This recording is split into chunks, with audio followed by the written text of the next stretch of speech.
Today's story was written by Reddit user yousureimnotarobot. The Zeno looked like he should be sitting on a cathedral somewhere, pissing rain down on the tourists. He also wouldn't shut up. I told you, I'm not a fucking engineer, pilot, Superman, or whatever other weird ideas you have about humans. I'm a xenopaleoarchaeologist, and I'm wearing the wrong pants for a pirate attack. My grant doesn't cover it, and neither does my health insurance. The crest on his annoying companion raised in surprise. Well, I have no idea what that means, but it must be useful. I have better pants that you may borrow if that would help. Warren held onto his chair tightly as another explosion rattled his teeth. 20 minutes ago, he had been enjoying the peace of a dull commute with a good book. Now he was in serious shit with nothing but whatever the Zeno equivalent of a nerd was. He should have known from the way the guy had lit up like it was his fucking birthday on sitting beside a real human on his trip into the dark. When the shaking calmed down, he looked at his unlikely companion. I study history, your history, everyone's history, and see what matches up with ours. In particular, I study the utilization of fire in prehistory as an indicator of future galactic development. He might as well have been speaking in Pig Latin and asking for a donation for the rebuilding of Pompeii, for all the Zeno seemed to understand. The Zeno seemed to be considering something, and then spoke in a sudden burst as if he was afraid the universe might interrupt him. I am Niern, Senior Second Programmer of the third shift of numbers of importance, and I also study. I study combinations of numbers, and I recommend the best ones. I cannot be captured by pirates. My department would be horrified. This was the problem with dumb translation, since Warren heard office geek that lived in a basement, when he was actually being told, I am the second in command of the third sector of our planet's military space. I study patterns of warfare within the galaxy and our local space, and recommend countermeasures to deal with foreseen problems. My death or capture will result in confusion and possible overreaction by our military. What Niern heard from his new human companion was, I am a human specialist responsible for fire, and I am without my equipment. The obvious solution was to find some way for the human to utilize his skills in fire, a most useful thing in a battle with pirates. Niern ran the numbers in his head. We are on a civilian ship from the Intech people. They make poor ships, but cheap. Since your people stopped their previous activities, I must think that they are unfamiliar with the important things like escape pods, since we have not been offered one. My projections indicate that this ship was probably refitted from a pirate vessel. Do you concur? Warren looked around at the slightly squashed cabin and took a wild guess. Sure, why not? If these guys were pirates, then either they are still working with them, or they might have held onto some of the systems they used to use. No one gives up firepower if they can help it. I'm not sure how that helps us. Niern added that his numbers, I concur. It is a most useful insight. We have just under 18 minutes before the ship either surrenders to slavers and thieves, or fails completely and explodes, so I propose we seek to take immediate control of the vessel. I have sufficient understanding to undertake to pilot the vessel, and you will be responsible for finding and using the weapons you believe they have concealed. Do you concur? Warren was still struggling with that 18 minutes until we die, when the Zeno grabbed him and pushed him forward towards the door. He thought the creature had been driven mad with fear and decided to chance it on his own. The Zeno had babbled something about escape pods, so he pulled open the door and began running. He no longer cared where he was running to, but he was damn sure of what he was running away from. He was nearly back to rational thought when someone suddenly appeared in front of him and raised a weapon towards his face. Warren needed those brown pants really badly, but he was moving too fast to stop, so he tried to drop his head, just as the much-abused ship's systems flickered and the gravity went offline for a second. To Neon, it appeared as if the human had sprinted at unbelievable speed from the cabin, and when one of the pirates had dropped his camouflage to shoot him, he had simply lowered his head and charged his assailant.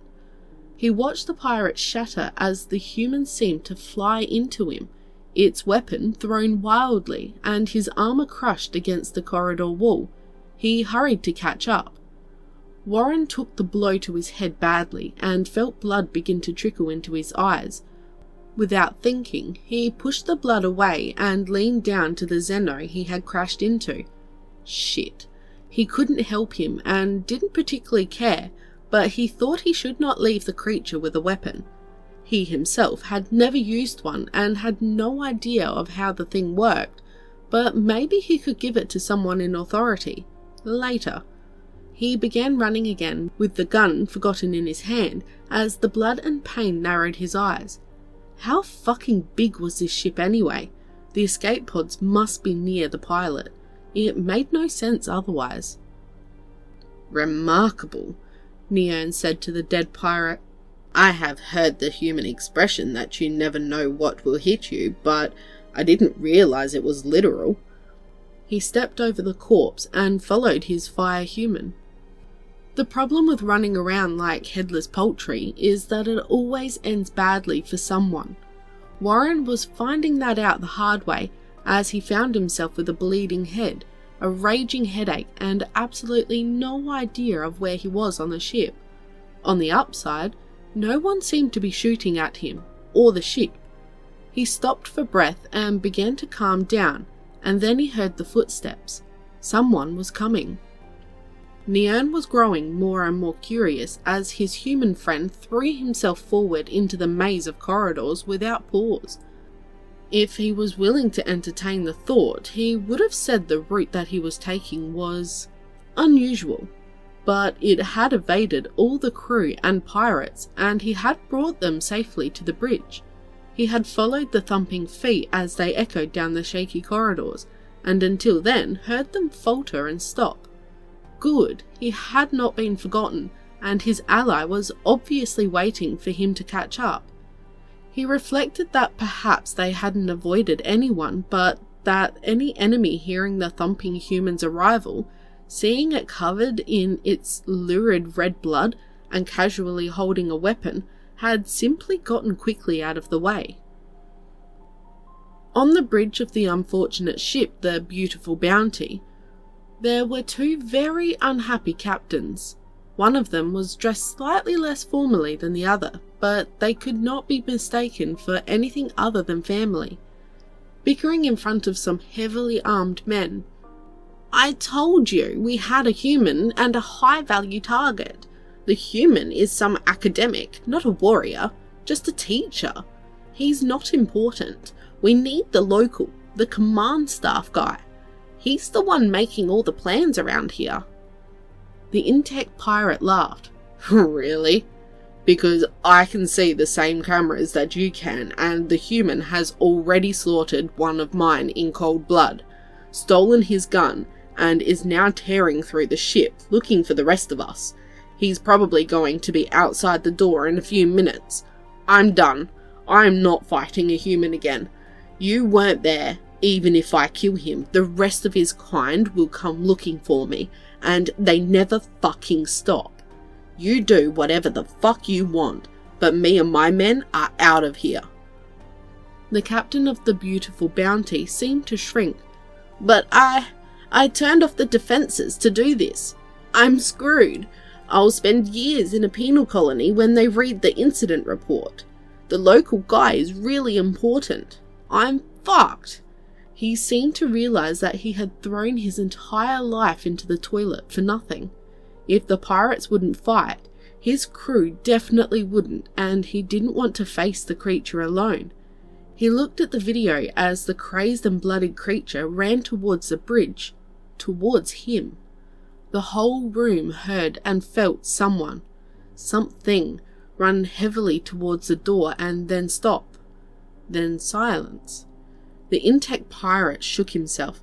Fine, you can come with us, now. He turned to the bridge staff and his own men. Move, or you stay to deal with that fucking mad species. He didn't waste any more words, running to his breaching craft that was currently embedded in the bridge and followed by every crewman on the bridge. It was a well-practiced manoeuvre for most of them, and it took less than a minute for them all to pile through the joining fields. Warren groaned when the annoying Zeno suddenly appeared. He had tried to figure out the weapon, but it wasn't made for humans. It was some weird thing that you obviously needed the correct training to use. He still held it in case he needed to hit something, but then he wiped some more dry blood out of his eyebrows and finally realised he had been an idiot to the innocent Zeno. Good to see you again. I'm afraid the fight or flight instinct is strong in my people, but I shouldn't have behaved so poorly. Since we are both still here, I assume the pirates are boarding. Do you have any suggestions? Are you uninjured? Nian was pleased to see the human was alert and capable of intelligent questions. What he understood was that his ally was pleased with his survival and looking for his understanding and preferred countermeasures. An admirable trait that was so rare in warriors. It still looked like a horror, but that's aliens for you. I believe this is the correct door. I estimate we will succeed if you enter first. When you have subdued the bridge, I will then take control of the navigation and bring us to safety. You must find fire control and prepare to disable the pirate ship. They should not be permitted to rampage in the system or seek revenge against us. The human seemed to consider it for a moment and then handed him the weapon. Of course, he was probably feeling protective. This was a trait he had read about in his intel reports of the species. They must be bonded in the human's mind. Well, that was slightly embarrassing. Warren looked at the gun and gave up. He handed it to the Zeno. Maybe he had seen them in the movies or done basic training. From what the nerd said, they needed to take the bridge and then find the weapons before the pirates blew the ship up to cover their tracks. Another deadline. Alright, you wave that thing around and let me take a swipe at anyone still standing. We are both going to die. Nian assumed that that was some warrior's creed and tried to respond. Indeed, but not today. He pointed at one of the doors leading off from the corridor. That is where we must go. I will open it and you will act. I shall endeavour to cover you with the gun, but it is not recommended for use on a ship. I would probably destroy vital systems should I try. I shall, as you suggest, wave it about. All Warren heard was that the Zeno didn't know how to shoot and the door was right in front of him. His plan to run into the pointy end had been correct, it seemed. He just nodded and pushed hard on the door. Nian was surprised when it shifted easily under the human's hand. Breaching the bridge was always notoriously difficult, but the human didn't even slow down. Warren figured the various fire and damage alarms currently ringing through the ship had opened every lock, especially on a civilian ship that carried his people. Any engineer he had ever met would have melted it down for ballast if it didn't. He opened the door to an empty room. Well, that was easier than I expected. Go do your thing and I'll see what they have to play with. He couldn't believe it. He wasn't going to get shot. Whatever the pirates wanted, they had taken and left. He was just a bystander, but what the fuck? He watched the Zeno move with the fussy authority of someone that spends their days at this kind of shit.